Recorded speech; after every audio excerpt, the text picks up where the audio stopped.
plastic pollution, we almost always picture something we can see. Plastic bags on the shore, bottles in the ocean, landfills. But perhaps the most important part of this story almost never makes it into the picture.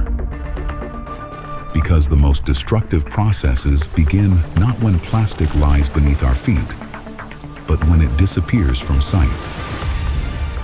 When plastic breaks down to micro and nanoscales, it stops being just trash. It begins to act like a completely different type of material, an active particle where the decisive factors are no longer familiar shape or mass, but rather its unique properties, including electric charge, which facilitates the interaction with everything around it, including humans.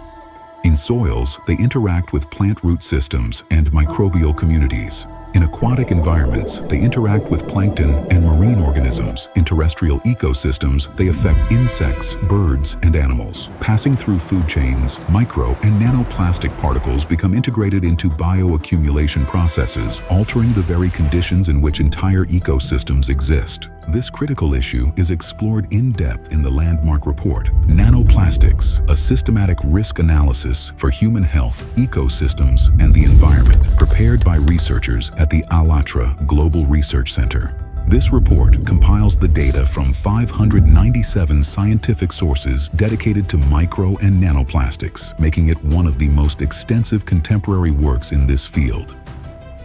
It presents the issue as a comprehensive map from the physical properties of nanoplastic particles to their interaction with cells, tissues, organisms, and ecosystems.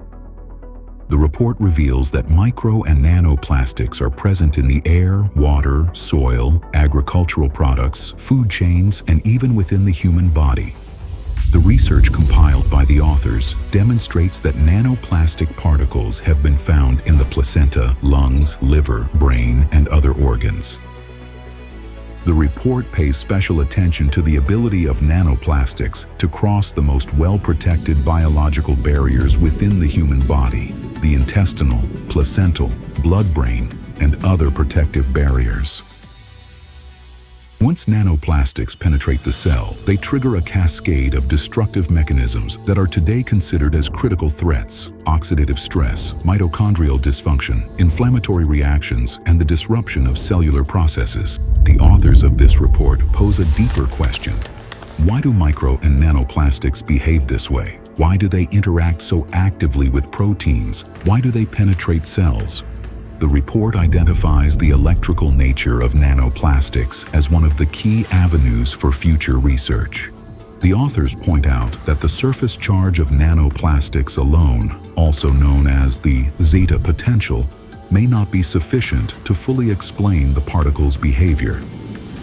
They formulate a research hypothesis suggesting a potentially more complex internal charge organization concerning the subsurface electrical structure of nanoplastics, dipole configurations, charge traps, and electret-like states. This is a particularly crucial point because it opens up entirely new perspectives on how we approach finding solutions. Large plastic waste can still be collected. However, once plastic breaks down into micro and nanoparticles that disperse across air, water, soil, organisms, and food chains, mechanical cleanup can no longer remove them all. This raises a more fundamental question. Is it possible not only to detect such particles, but also to understand how to reduce their electrostatically mediated bioreactivity? This is exactly why the report serves as a roadmap for the next stage of scientific inquiry and interdisciplinary research. Among the practical directions emphasized by the authors are the development of unified international monitoring standards, comparable measurement methods, a specific focus on the smallest fractions under 10 micrometers, the study of particle surface, aging, and charge, and the creation of broad interdisciplinary collaboration among toxicologists, clinicians, biophysicists, ecologists, material scientists, and analytical technology experts. We are used to asking the question, how much plastic has already entered the environment? But perhaps the next and far more important question is, what happens to plastic when it's no longer visible, and what should we do about it? The report, Nanoplastics, a systematic risk analysis for human health, ecosystems, and the environment, shows that nanoplastics represent a new form of systemic risk that must be recognized today at both the scientific and international public levels, before these particles become an even greater part of our environment and our lives.